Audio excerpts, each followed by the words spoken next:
Harry, Biju P N, ഉണ്ണി, പിന്നെ Jayan, advocate Sunil, Manoj Kareem, Manoj Kareem, Vinod Kareem, Siju Kareem, ഗിരി. നമ്മുടെ ഏറ്റവും വലിയ ഫ്രണ്ടാണ് ഗിരി. ഫുൾ നെയിം ഗിരി ചെലപ്പൻ, എല്ലാവർക്കും അറിയാം. അതുപോലെ ഒക്കെ ആണെങ്കിൽ പറഞ്ഞാൽ തീരില്ല. എനിക്ക് ഇപ്പോൾ ആരുടെ പേര് ആദ്യം പറയണമെന്ന് പറഞ്ഞ ടെൻഷൻ കൊണ്ടാണ് ഇത് ബ്രേക്കായി പോണത്. അന്ന് നമുക്ക് മാത്രമേ വേസ്റ്റ് ബിന്നുള്ളൂ. ഇന്നും ഈ ടെക്നോളജി എല്ലാം വന്നിട്ട് ഒരു നല്ല ടൗണിൽ ഒരു വേസ്റ്റ് ബിൻ പോലും നേരെയില്ല.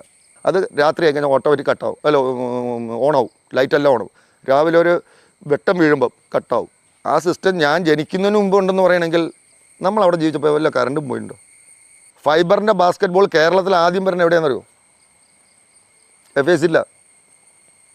ശ്രദ്ധിച്ചിട്ടുണ്ടെങ്കിൽ അത് വന്നത് എവിടെയാണ്? നമ്മുടെ ഗ്രൗണ്ടിൽ. എവിടെ? FSR അവിടെ. ഈ ചേട്ടന്മാരെ ശല്യം കാരണം എന്താ ചെയ്യണമെന്നറിയില്ല. ലാസ്റ്റ് പറയാൻ പാടില്ല. ബുള്ളെന്ന് പറഞ്ഞാൽ നല്ലൊരു ക്യാരം ബോർഡാണ്, ഭയങ്കര വിലയുള്ള ബോർഡാണ് അന്നത്തെ കാലത്ത് ബുള്ള്.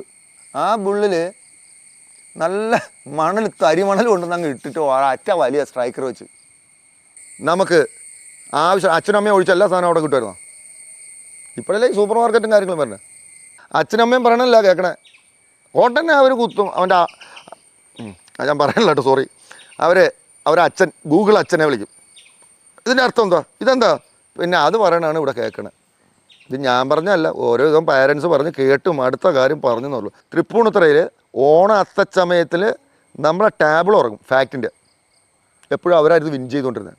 സിനിമ ഇന്നതാണെന്ന് ഒരാഴ്ചക്ക് മുമ്പ് ഒരു 4 ദിവസം മുമ്പേ പോസ്റ്റർ ഒട്ടിക്കും. നമുക്ക് അവിടെ പോസ്റ്ററിൻ്റെ ബോർഡ് വരെ ഉണ്ട്. ഇവിടെ ലോക്കൽ വല്ലവൻ്റെ മതിലാണ് ചെയ്യണത്. നമുക്ക് പോസ്റ്റർ ഒട്ടിക്കാനുള്ള ബോർഡ് വരെ ഉണ്ടായിരുന്നു.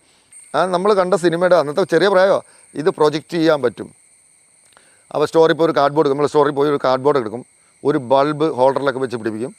അന്ന് ഈ ലെൻസ് കിട്ടും. ഈ ലെൻസിൻ്റെ ഇടയിൽ കൊണ്ട് വെച്ച് തിരിച്ചും മറിച്ചൊക്കെ വലിയ സംഭവമായിട്ട് ഭയങ്കര സന്തോഷമാണ്. എന്തറിയോ, ആ ചെറിയ ഫിലിം വലുതായി കാണുക എന്ന് പറഞ്ഞാൽ നമ്മൾ ഏതാണ്ട് സ്പേസിൽ റോക്കറ്റ് വിട്ട ആനന്ദമായിരുന്നു അന്ന്. ആരൊക്കെ ചാടി ഈ വല പോയി പിടിച്ചുകൊണ്ട് വന്നു. വല പിടിച്ചപ്പോൾ എൻ്റെ പൊന്നു കൂട്ടുകാരൻ പറഞ്ഞാൽ തീരില്ല. നിങ്ങൾ പറയുമ്പോൾ ഞാൻ നുണ പറയണേ. ഗോൾഡ് ഫിഷ്, വലിയൊരു ഗോൾഡ് ഫിഷ്. അതാ വല ഇട്ടത്, വട്ടം ഇട്ടില്ല. അവിടെ ഏതാണ്ട് ഒരു ചെളി പിടിച്ച ഒരു ഏരിയയിൽ വെറുതെ കൊണ്ട് ഇട്ടിട്ട് പോയാൽ. അപ്പോൾ എനിക്കൊന്ന് അത് മുട്ടയിടാനോ എന്തായാലും വന്നാൽ അതിൻ്റെ അകത്ത് അങ്ങ് കുടുങ്ങി. അതിൻ്റെ ചെതുമ്പിൽ ഞാൻ ഇപ്പോൾ പറയാം, വെറുതെ നുണ പറയണത്. ഇത്രയും ഉണ്ട് ഒരു ചെതുമ്പിൽ. ഞാൻ കൂടുതലൊന്നും പറയില്ല, ഒറ്റപ്പെട്ട് ജീവിക്കുന്നുണ്ട്. അപ്പോഴേ എനിക്ക് ഇതൊന്നും ഒരു സങ്കടമില്ല. പക്ഷേ ഞാൻ പോവും. എങ്ങോട്ടാണെന്നറിയോ? ആ പഴയ കാലത്തേക്ക് ഒന്ന് പോകും.